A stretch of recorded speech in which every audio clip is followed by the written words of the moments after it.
Peace and blessings to you. My name is Jerry D. I am the EntreMusician, and so are you. Welcome to another exciting episode of the EntreMusician. This is the space where we concentrate on the mindset, the discipline, and focus of the EntreMusician. In today's episode, absolutely no exception, because the brother sitting to the left of your screen has given his life to music, and music has definitely blessed him. He's been everywhere. He's done everything. You can't keep the brother off a stage. COVID tried to, but then he created the virtual stage and kept it moving. This is two-time Grammy nominee, Pieces of a Dream, New Kids on the Block, Walter Beasley, his funky trio, Unit 3D. This is bass player extraordinaire, David Dyson. What's happening, brother? What's going on, man? I'm honored by your words and you're doing it. In your wonderful introduction. Thank you. Man, you are absolutely doing it. I've seen you on stage more than 18 times. I mean, and you are a brother who puts his heart and soul into the music. While I, set up this introduction and set up our conversation, I definitely want to just give thanks to God for the people at Armstrong, Greg, who put us on the Armstrong Neighborhood Channel, Channel 100. Welcome, guys. This is the first time I have an opportunity to welcome you like this. And for Tay Brown and Vizd on the Vizd platform, if you have a Roku TV or Roku channel, you can definitely look at the EntreMusician there. But you guys are in for a treat because, again, this brother, David Dyson, is on point. I got to ask you a question, man. I've been burning to ask you this question. I've seen you with Pieces of a Dream, Walter Beasley, the whole nine. What is the first thing that you tell any young artist who's trying to get in the game? What's the first piece of advice you give them? Well, to work on your craft. That's number one. Yeah. Work on your craft. Work to be the best you can. I mean, and absorb as much as possible. I mean, really, practice-wise, I feel, some may beg to differ, but I really believe that at least 75% of your practice is listening. No matter what. I mean, before I picked up a bass, that's all I did was absorb all that music. And you'd be surprised how many times it'll come and stuff will come out that you heard when you were a kid that you were listening to as, wanting to be a bass player or whatever.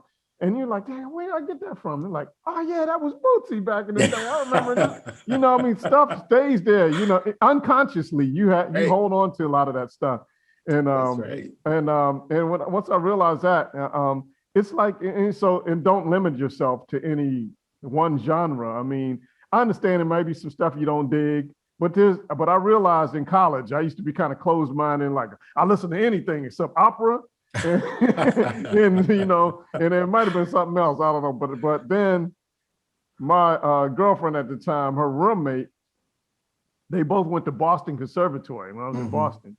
And they invited me to their recital. She was I don't know if she was a dancer or whatever, or it was an opera, but they were doing dance in it or something. Yeah. And so when I went to it, it was actually a couple tunes, especially one tune that was pretty hip. And it was an opera. And I was like, wow, I'll never close my mind again like that. I'm open up. I was like, it's even something in opera that I can appreciate and dig, Absolutely. So never close your mind to, you can find, and every music has a groove, and I'm all about the groove. So yes, you are. Groove master. For sure. Yeah. So you went to Berklee School of Music. You're a graduate of Berklee, yes, part of the elite alumni that's there. I have several friends who are Berklee alumni, and just tell us about your time there and what you learned out of the classroom. Well, Berklee's definitely an experience, man. And it's a whole, like I said, it's a whole experience because of the musicians. And you meet tons of friends. It's like a community of music, and that you can absorb from. Yes. There's cats, they had good friends of mine that were like just straight up hardcore rockers, but they respected the jazz cats, Yeah. and Yeah. they, the funk cats. And I mean, and that doesn't mean And there were some of them. There were some musicians that were kind of like, oh, I ain't, you know, you're not on my level. You just a rock cat or you this and that. But no, I was cool with everybody. I was like, nah, man, you know, I dig. It didn't matter what you were wearing or what you were playing. I was like, if it was cool, you know, I mean, everybody's to be respected. And if you were doing something that was hip, hey, I'm into it, man. You know, I support you. Absolutely. So it was a whole experience, and it was different from what I understand. That's the only college I went to, so I don't know what normal college is like. But I know for me, it was really cool. I dug it. You know, because you're amongst everybody that's like-minded, whether they play a different instrument or not. They're like-minded in the sense that they love music. So that's all I needed. And you know, and so learning about music was fun. Not always, of course. There's always, just like we love being musicians, but we're always going to have a client or a gig that's unfavorable and something that we're not happy about, you know, or something that we're not looking forward to if we know about it ahead of time, or that afterwards or while we're in the gig, we're like, oh man, that was the worst gig ever. But that doesn't mean we don't love music. So Berklee was just cool, man. You're meeting all these cats. I mean, Mark Whitfield, the guitar player, you know, I'm the one that named, let me put it on the record now, because when I talked to him, I was like, Chump, you know, I'm the one to name you Quick Pick. And on his record, you know, he had a tune called Quick Pick. And in the magazines, they just said somebody named him that. I was like, that was me. And Mark Whitfield played in my first recital too. It was him, Cyrus Chestnut, all these heavy hitters. Right.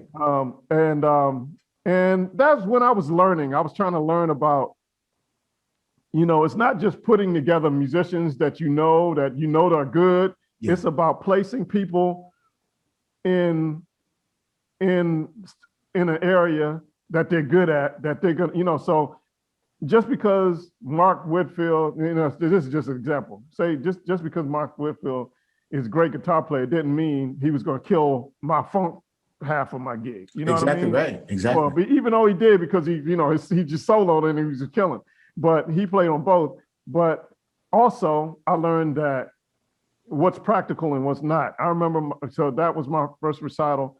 I had a zillion musicians in it, everybody for each tune, so, you know, different drummers for each tune.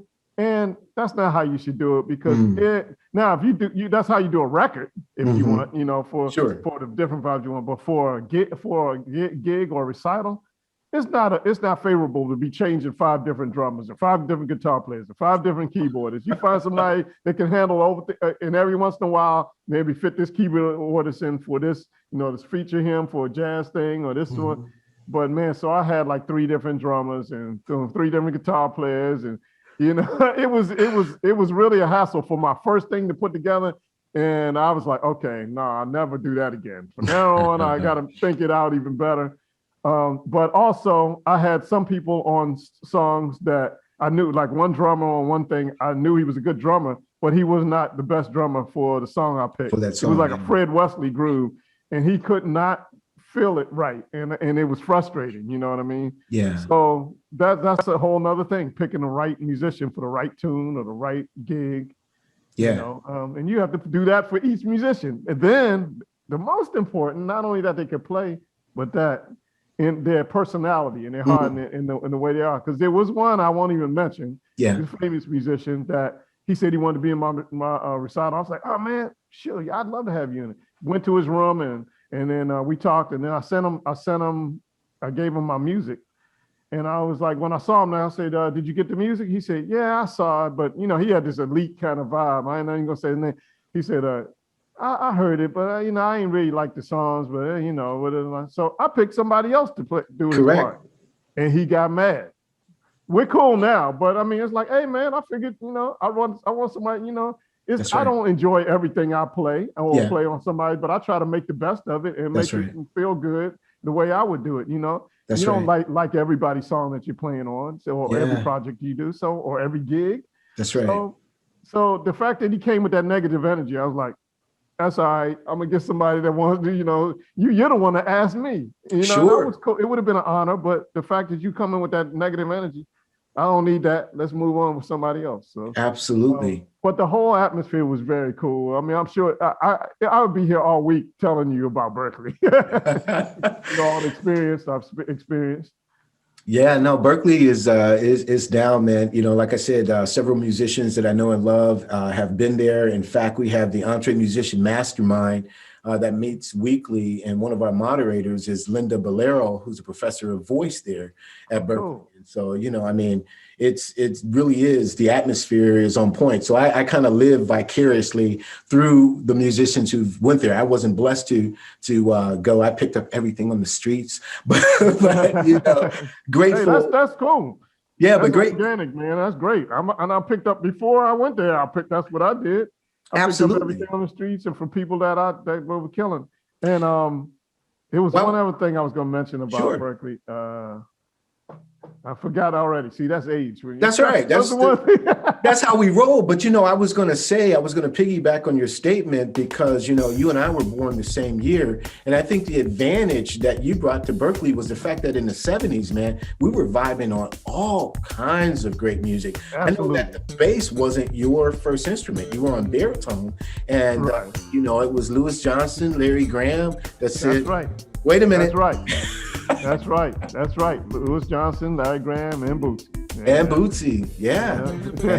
And you never looked back after that. No, never did. And I did, I learned some upright in high school and my technique and stuff. And then when I went to college, I didn't really touch the upright. So my technique leaned on upright. But I still have a couple of them, and I'll do recordings on it. But I've turned down gigs because I'm like, I ain't gonna have anybody see my horrible technique on upright. I'm glad I didn't. Some of them, there were some heavy hitters that ended up doing the gig too. Say, get Christian McBride or somebody, right? Yeah, right. Exactly. I can dig it. Man, and Ron, people like Ron Carter and Bad Cats in the audience and stuff like, nah, ain't no way I want to do that gig. Right.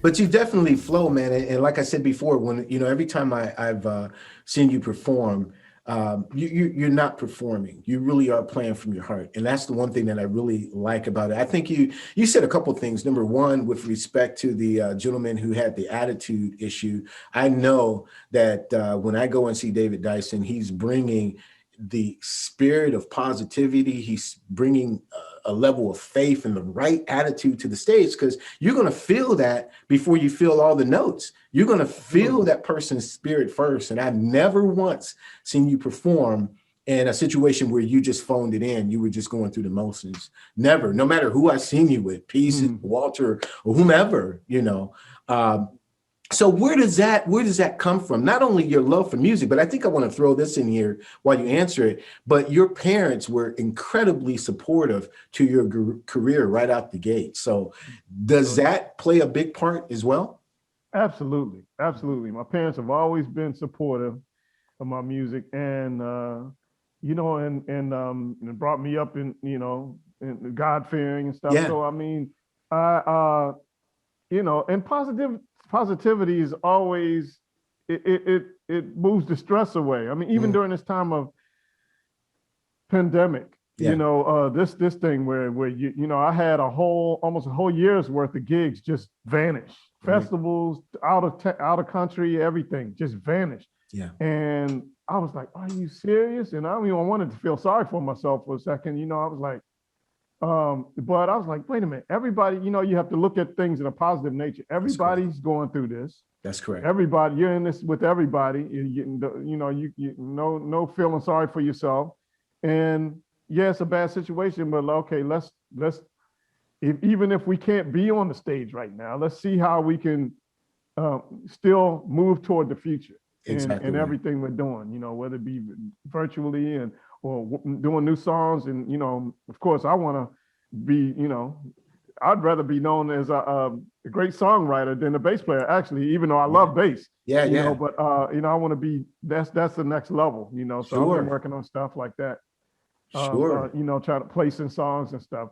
But to continue to answer your question, because I went around not Robin Hood's bar. It's all good. It's a conversation, brother.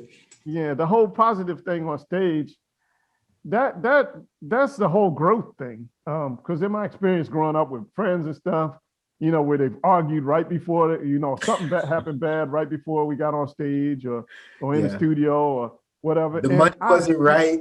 yeah, and it creates a negative energy, and you're not your best.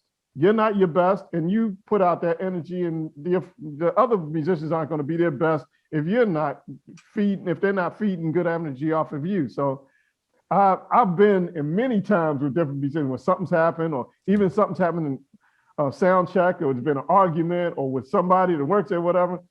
I'm always deflected, and I kind of playfully jab at, matter of fact, I just got off a Zoom call with a friend, a Zoom meeting, one of the guys from Pieces of a Dream that was at this time in Chicago, and he's like, "You never gonna let me go, let that down, live it down." I said, "Nope." There's something that happened where one of the backline guys was really nasty, and then ended up pissing off one of the guys in Pieces. I mean, he was really nasty and threw a wrench at him.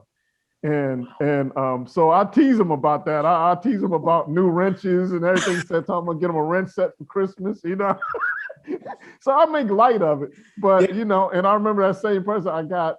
We were doing a thing for Brian Culberson or whatever, one of his festivals, and one of the backline guys was really nasty, and I had to, intermediate, and I was like, man, get out of it. So what I tell all the musicians when stuff like that, I mess with them. I said, okay, I understand you pissed. Let's get out of the zone. Yeah. That's what I say. Let's get out of the zone. Let's get out of that zone now. Because if you keep thinking about it, you're gonna stay in that zone, and you can change it. Because I've been there. I've been there where my equipment's not right, on my bass something's not right, and you have to. I talk myself out. I'm like, okay, I was pissed. I got that out. Now you gotta make the music right. This isn't right. You just live with it, and that goes down to even not having a monitor or not whatever. I just adjust. You just adjust to what you got and make the best of it. And that's what I've learned, I mean, because nobody wants a prima donna musician, even if you have a good valid point. Nobody wants deal with a prima donna musician that just has to have this right, and this has to be right, and this has to be. No, man, you have to be adjustable and be able to adjust to everything that comes, and move on and give your best, and that's what I'm all about. So I try to project that, Now, is that most of that is something that you've learned from your parents too, in being adjustable and flexible? Definitely from my faith.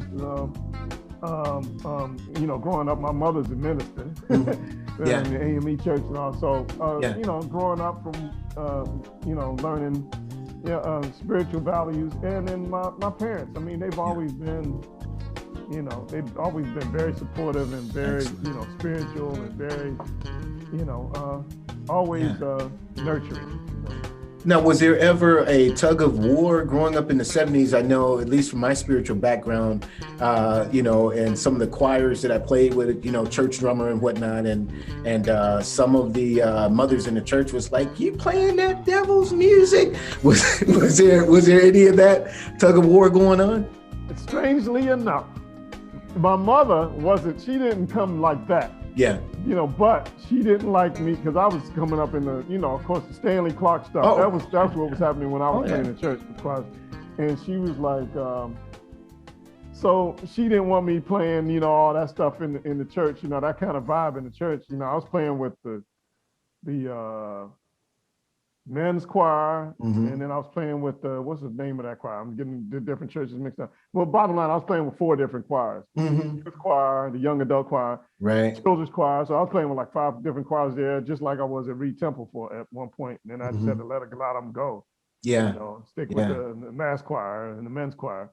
But my mother was like, she didn't want me playing all that. And then the funny thing is that she was a minister there, and the pastor said, "Let the boy play his music." He was like, "Let the boy play." And that was funny to me. To me. And and so, from that point on, my mother's been very supportive with it. And the funny thing is that on my first record, the most fusionist, the tune that's most like fusion, which is what's the daggone name? Vixen. That's my mother's favorite tune on that record. And I was surprised. I'm like, really? So, it's we all at some point have that tunnel vision, and Sure. then you got to open up at some You point. got to do It it. doesn't matter what it is about, That's exactly right. I understand certain things you have to stand steadfast on. Well, sure. But other things, it's not all that deep. I agree with you. I think a lot of the things that we went through here in Northeast Ohio was more taboo and people's personal preference as it is what God was saying, because he gave me the gift of music. And, when you begin to expand. And so we started, we moved from the James Cleveland and listening to cats like Andre Crouch, who was actually putting a foot on it. And you go, well, Fred Hammond, of course, when he came along, what's the difference? This is where we are, And then, of course, they were tripping with the whole Kirk Franklin thing. Oh, they were, that's, again, you talk about being here for 5 days. We can go down that, road. But I was an adult, of course, raising a family when Kirk came around. So I had already had those conversations, but my conversation started with Andre Crouch, and Hollywood scene and whatnot. It's like, that was like, this dude, Andre is tripping. Don't even listen to him. What's What's up? I wasn't paying attention to nobody saying. I had been listening to Andre since I was a kid. So I'm like, whatever. Right. It's music. I wasn't going to it felt good. Everything felt good. I understand what's important is the message over top of the music. Exactly. And I guess that's what Kirk Franklin proved, Yes. He took knee deep, One Nation under the groove and threw some positivity on top of it, through spiritual words. So, I mean, and at first I was like, man, I'm a avid P-Funk fan. Why are you going to mess with P-Funk? Right. But it was like, okay, if it's a positive result, I'm all for it.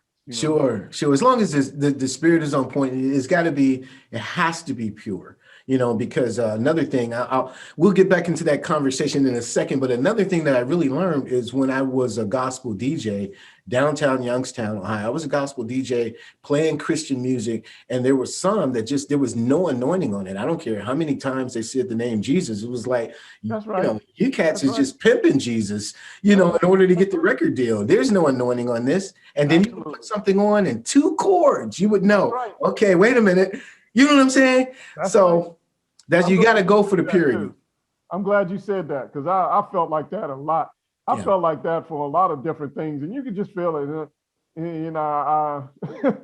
I won't even say.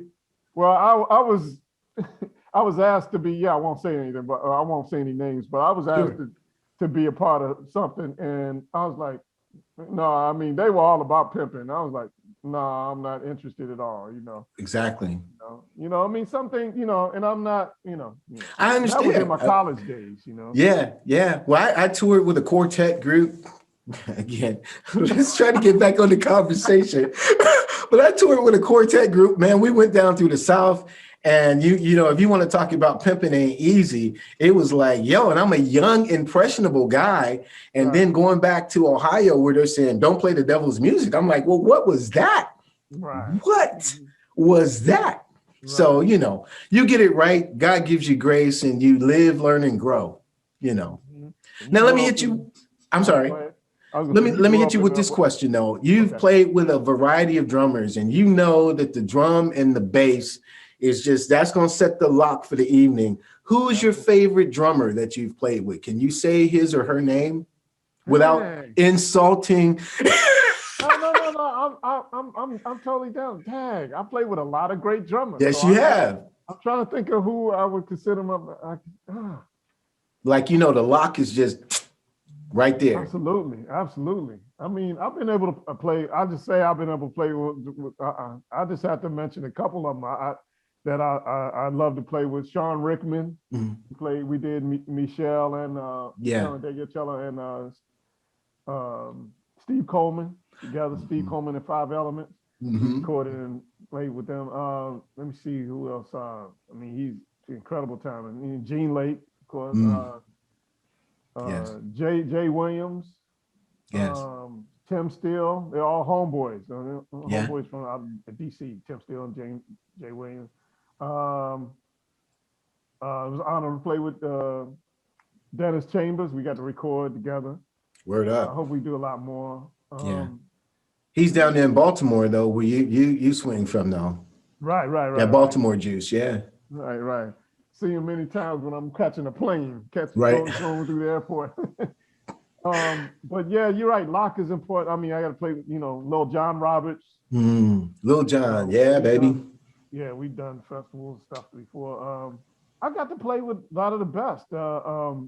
Thank God, I can't think of the names now, but J Rob is he out of Denver? Denver, yeah. We did a lot with Gerald Albright. Man, he got a nice thick pocket. Wow. J Rob. And you can just settle right in and know everything's okay. I like that. The thing is, I like playing with any drummer that I don't have to think about it. We just feel it. That's right. Because if I have to think about the time, you're not doing something right. That's correct. If I have to become the timekeeper, you're not doing something right. Yeah. Yeah. So that's how I realized, because when it happened to me, it was frustrating. I was like, okay, what's going on? And then you have to adjust so you can support him, so he can feel better about the time. Obviously, sure. You have to be the timekeeper, so you got to play less or either play more, so you can hear, the increments and the rhythms and stuff, so he'll know where the time is at. And that's frustrating, because a drummer that doesn't have good time, that's the worst. Wow. That's it really is amazing. And then you can actually hear the subtleties. You think it's a subtle thing, but you can hear that it becomes major. You know what I mean? Yeah, no doubt. So let me ask this question, because I want to kind of walk through your career a little bit. What was it like playing with New Kids on the Block? I mean, I'm sure that had to be an experience for you. Yeah, it was pretty phenomenal, man. Got to tour the world. The tour the States, tour the world. I mean, the performances started at like small clubs around up and down the East Coast, and then it went from just those small clubs up and down the East Coast, and it jumped to arenas, and then we jumped to stadiums, and then we're doing stadiums all across the world. Europe. Only place we didn't go was Africa. Is that right? Europe, Asia, and so but I've been to Africa with other artists, but because I guess they weren't trying to buy too many New Kids records in Africa. I guess I don't know. Right. Now, at what point in the career was it for them? Was this their first record, second record, or you were just on multiple tours with them as their career? Well, I jumped on when they first had a band. I see. Okay, this is the deal. When I guess I should tell the story now, how I got with them. Yeah, absolutely. All right. Well, I was in Boston. It was a cold, slushy day, and I know I was coming from somewhere, so I did not want to go back out. Yeah. And I got the call to come down to audition for them, and I had never heard of New Kids on the Block, at the time. Right. They had already had a record out, and it flopped. But this was the second record, which most people think that's their first record, the one with Hanging Tough, all the big hits on it. First hit. That was their second record, actually. But there was a first record just called New Kids on the Block, and that didn't do well. That flopped. It was when things caught on was on the second record, and that's when they started getting gigs. And so the second record we started touring. So I was asked to come down to Roxbury to do the audition. So I ended up being at Maurice Starr's studio. That's their producer and writer and all. And he, so he said, okay, well, run off. He said, play Please Don't Go Girl. Well, I have never heard of Please Go Girl or anything that New Kids have done, and never really heard of New Kids. Because I wasn't listening to pop radio. I was listening to all the, R&B and jazz stuff while I was up there. And it was so much music to be into. So when you're at Berklee, most people aren't listening, we're not listening. The radio cuts, right. Right. So anyway, I looked, he had people hanging out in the studio, and it was somebody sitting over there. I said, what the heck is Please Don't Go Girl? And he said, oh, that's the hit that's out now with New Kids on the Block. I said, oh man. So in my mind, I'm thinking, oh, I blew it now. That's it, said, right? No. Yeah, he said, no, it's cool. Just run off some stylistics or some OJs or whatever. And, I was like, all right, cool. So, I run off some grooves and stuff. Yeah. With my bass. And he said, all right, cool. So he took me back to my, my apartment. And This is Maurice? Maurice Starr. Yep. Okay, Maurice Starr himself drove me back to my apartment. I took a cab there. I see. He took me back to my apartment, and he put a cassette in. That's when they had cassettes in the thing. He put a cassette in. He said, "This is." He said, "I put $200,000 of my own money into promoting them. They're gonna be the next biggest thing since the Beatles." And he played me the promotion. I said, "Wow, okay." And this is the same guy that was, that took New Edition to the heights that they. Yeah, absolutely. So he said his whole thing was to do the same thing that he did with New Edition, but do it with 5 white guys now. And I guess it was kind of like revenge too, because he felt like they kind of stabbed him in the back or whatever. I don't know I don't know the real story, but that's what he told me, So anyway, so then, not so long after that, I got the call that I got the gig. So that's how I got the gig as bass player. Now, how I got the gig as musical director was after the first, what was it? The first couple, well, the first tour, or the first couple, I don't know. I know it was after the East Coast tours. And so that's a long story. It's kind of a backstory. But anyway, the musical director at the time, I was pretty much doing musical director stuff anyway, because even though he was a musical director, I'm the one giving the cues. Right, I was the one giving the cues. Because the guy that was on keyboards was actually legally blind. And so great musician, but he was legally blind. So he was, and I was, so I was giving the cues anyway. So it kind of, I feel it fell to the right person. And I didn't know what a musical director did, so I had to kind of cut my teeth on what he didn't do and what I was doing already, and just take that to the next level. Wow. So then I started arranging stuff for their shows, the music, the Christmas show, medleys and stuff.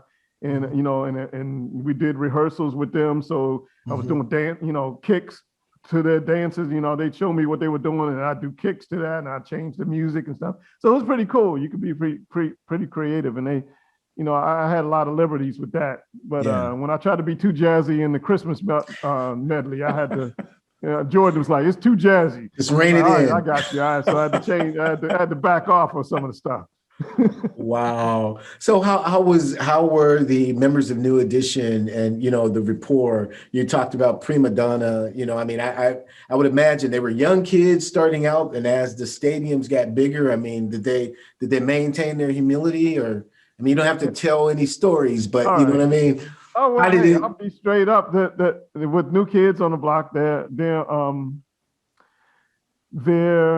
come on, these are kids, they're like from 16 to what, 18, 16 to 18, 16, 19 at the time. They're young kids, and that amount of fame and attention at the time, there was some pompousness and some I'll just leave it there. It was word. I can't say if I wasn't grounded and I got that kind of fame that quick at 16, 17, I might have been a little, Exactly. It's gonna mess with some people, especially somebody that young, and they're, they were good looking kids, and so they, all that attention, you start thinking pretty highly of yourself. There's a Bible scripture on that, Romans 12. Right. In any event, let's just go conversely. What is life like with Walter Beasley? He's a very gentle spirit, man, and great educator and wonderful musician. How was life with Walter? That's my big brother right there. Yeah, that's my big brother Beasley. I call him, I even call him that publicly. I've known him for a long time. He was one of my instructors in college. He was an ensemble instructor. And I remember it was like a jazz ensemble. So we were doing some straight ahead chart or whatever. And then he pulled me out in the hallway, and he was like, "Listen, man, you're playing the lines, but it's not swinging. It's not." And I got frustrated. I was like, I got an attitude. I was like, I got frustrated. And he said, and he was real cool. He was just like, "Listen, just actually listen. Mm. You know, he's like, he said, just, you know, listen more to straight ahead bebop. Just listen more. Just do that. And so that's what I did. For the next couple of weeks, I didn't do listen to any more funk or fusion or anything. All I did was listen to Paul Chambers, my Oh my main goodness. man, for all that stuff. And he's the swingingest. I'm sorry. Yeah. To date, to me, he's the Yeah. swingingest upright. You know, it's like Paul was playing funk on bass, on upright bass. Mm-hmm. When he swung, it was funky. It was almost like funk. And that's what I really relate to. I could really relate to, you know, what he was doing. And when I finally got it, I remember I was in my room in Boston, in my apartment room. I was like, I get it. It's a feeling. Yeah. It's a feeling, Wow. just like funk is, you know. Yeah. And once I got it, once that light came on, you couldn't stop me from playing any swing. I'm like, are we gonna do a swing gig? Yeah, let's do some swing gig. You know, because it's all about feeling, and so it's such to the point that if I see anybody on electric bass, and I remember Wynton did this to me when I met him when I was with New Kids on the Block, and we talked so long. We had a long conversation backstage before we went on. Mm-hmm. And he said he was going to watch me and everything. When I came back off, he was gone. So he invited me back at the hotel for a jam session, and I sat in on upright. We good? And I sat in on upright, and he said. He asked me, did I have perfect pitch? Because he thought I played like I had perfect pitch on upright. I said, no, I wish, but you know, I've just developed my relative pitch.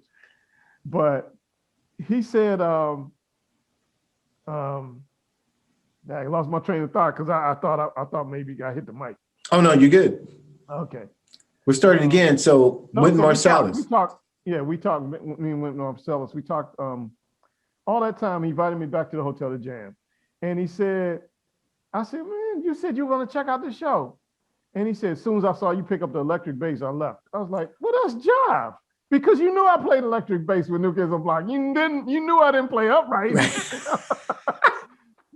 So that was funny experience. But I had fun back at the hotel, sitting in with the band and stuff. You know, it was nice.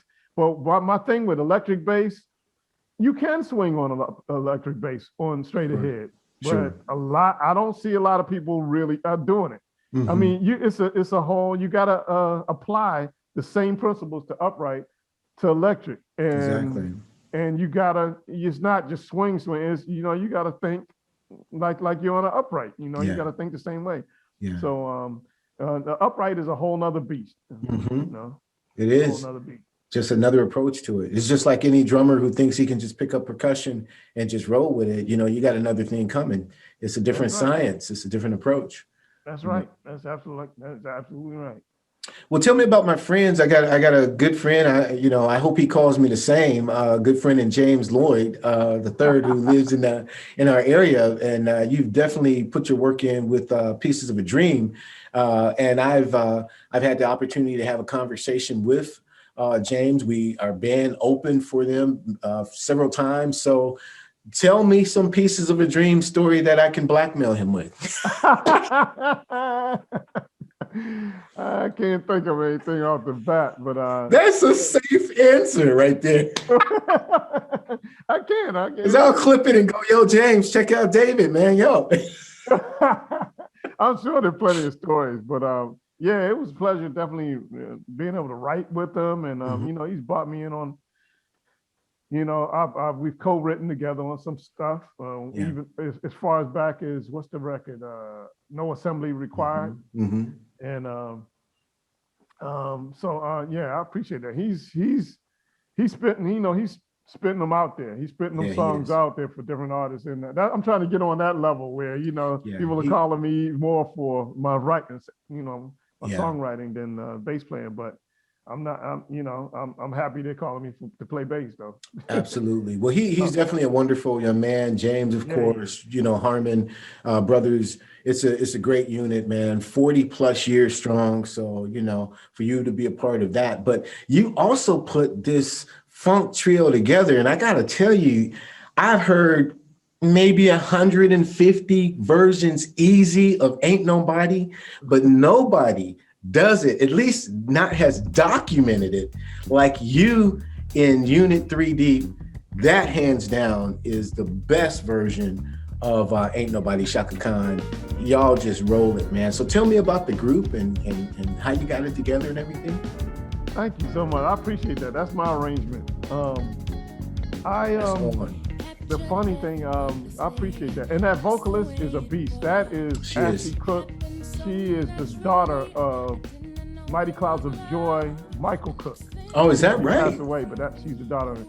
And the thing is, she doesn't really want to do it for things. She just does it for fun. I hit her up for stuff, and she's like, she's such a sweetheart. She'll do it. She'll do it. I won't say she'll only do it for me. I mean, but a lot of people are calling her to do stuff, and she won't do it. Mm-hmm. But she is a incredible singer. I mean, incredible. Yeah. That's her.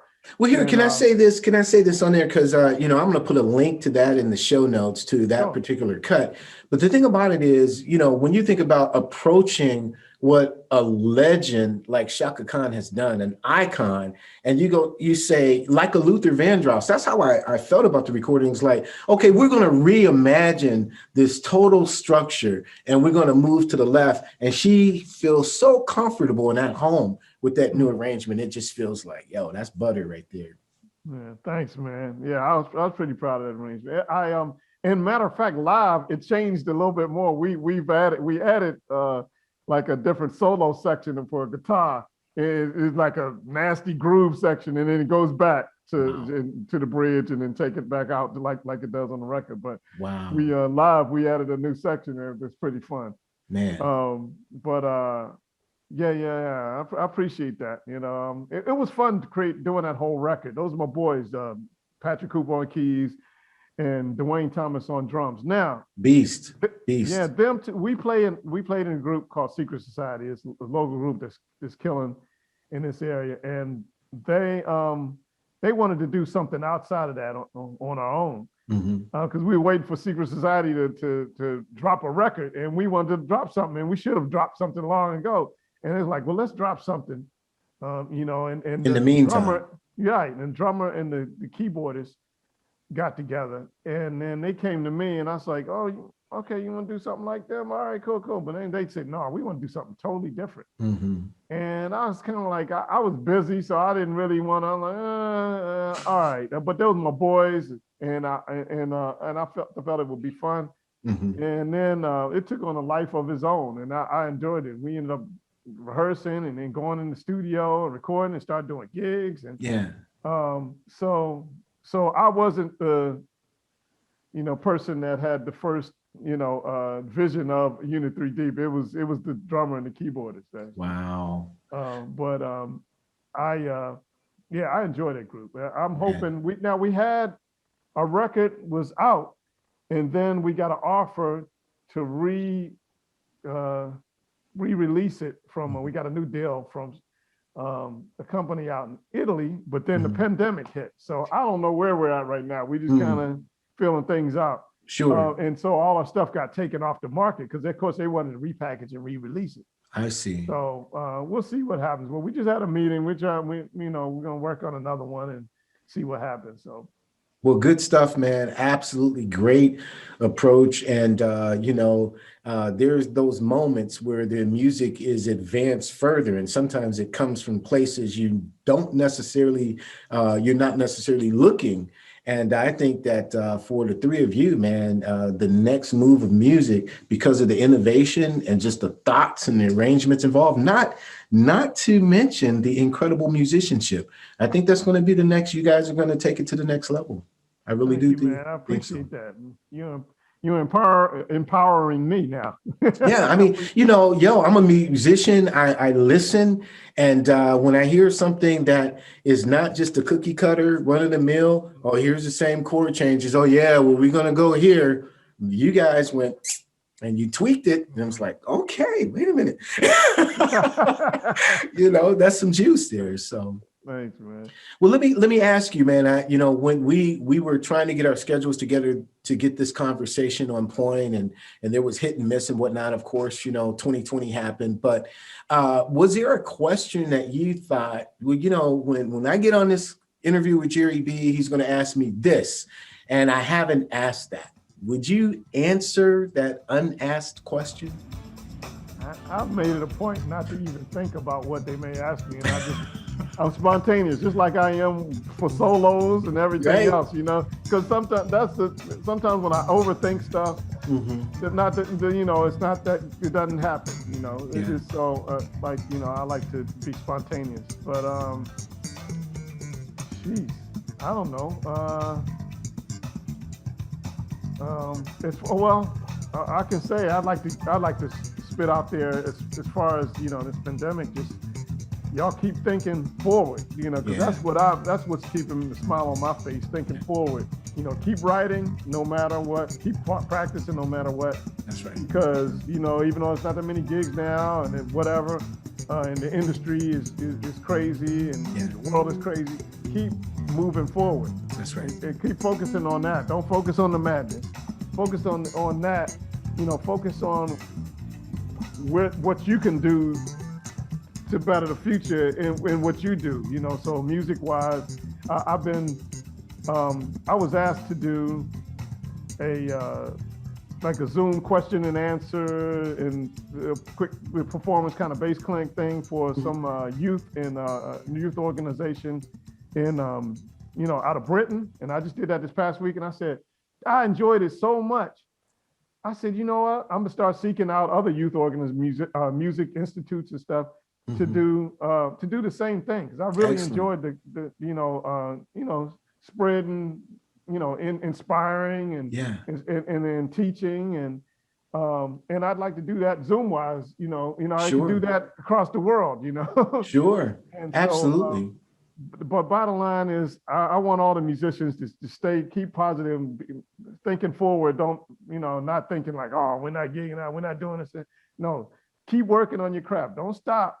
So on the end of it, you come out still a better musician. You still have moved. You still have had progress. You've made progress, and not that you've stayed stagnant. That's right. Because the world's not staying stagnant. You believe me? There's people still working on their thing, and to be great, you got to just keep on. You got to keep on moving, even if you're writing songs. That's right. And that's one lesson I learned this past year. You're writing songs and certain people, and you think, oh, this is perfect for them, and then they end up not you taking the song.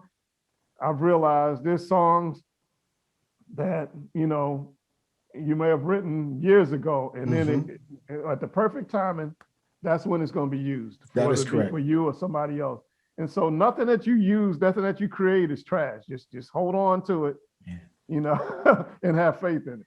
That's what's up. That's exactly right. One of the things that we've been doing here is we've been writing more for film and TV, and hooking up with music libraries.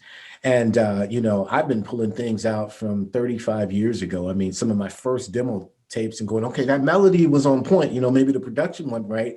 And just putting that melody right back on. And it's like, send it out. I mean, because you're right. Nothing you create is wasted. Nothing. If God downloaded it into you, down into your spirit, he wanted it to be used for something. Don't trash it. Now, if it's trash it. Right. You know what I mean? Right. But if it's got a little bit of juice on it, it might not be what's happening right now, but put it in the library. That's absolutely right. I was going to say that too. Yeah. Even if you have to update it some, right. you'd recognize the potential, and that is a jewel in the rough, Absolutely. Well, man, it's been my absolute honor to have this time with you, and it won't be our last conversation for sure.